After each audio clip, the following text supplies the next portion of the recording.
ধরা ছোঁয়ার বাইরে ঢাকা ডায়নামাইট সাকিব আল হাসানের টিমকে আটকাতে পারছে না কেউই, পারেনি রংপুর রাইডার্সও। প্রথমে ব্যাট করেই কাজের কাজ সেরে ফেলেছিল ঢাকা, স্কোরবোর্ডে তুলেছিল 7 উইকেটে 188 run.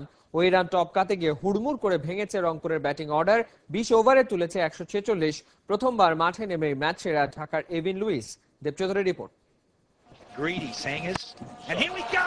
West Indies, Zimbabwe, Sri Lanka trination সিরিজে দারুণ এক সেঞ্চুরি হাঁকিয়েছিলেন এভিন লুইস। জিম্বাবুয়ে থেকে সেই ফর্মটাই উড়ে এসেছে বাংলাদেশে। বিপিএল এ নেমেই এভিন লুইসের তাণ্ডব। পাওয়ার প্লেতে 56, 9 ওভারে ডাইনামাইটসের টিম 100, 21 বলে ক্যারিবিয়ান লুইসের 50। 200-র ওপর স্ট্রাইক রেট, 8 ছক্কা, 34 বলে এভিন লুইসের 75। 200 করার পথে এগোচ্ছিল ঢাকা, থামিয়ে দিয়েছেন সৌম্য আর রুবেল। লুইসকে ফিরিয়েছেন সৌম্য। সাকিব, ব্রাভো আর নাসিরকে আউট করে ঢাকা ডায়নামাইটসকে 200-র আগেই আটকাতে পেরেছেন রুবেল।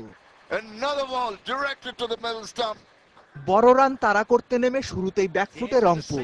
50 করতেই ড্রেসিং রুমে ফিরেছেন 6 টপ অর্ডার ব্যাটসম্যান। ম্যাচ তো ওখানেই শেষ। জিয়াউর রহমানের 60 রান কেবল হারের ব্যবধান কমিয়েছে। টানা 4 ম্যাচে হার। পয়েন্ট টেবিলের টপ 4-এ রংপুর রাইডার্সের টিকে থাকাটাই এখন শঙ্কায়। দেবচৌধুরী, 71। অপরাধ করলে পার পাওয়া যাবে না, সে যেই হোক।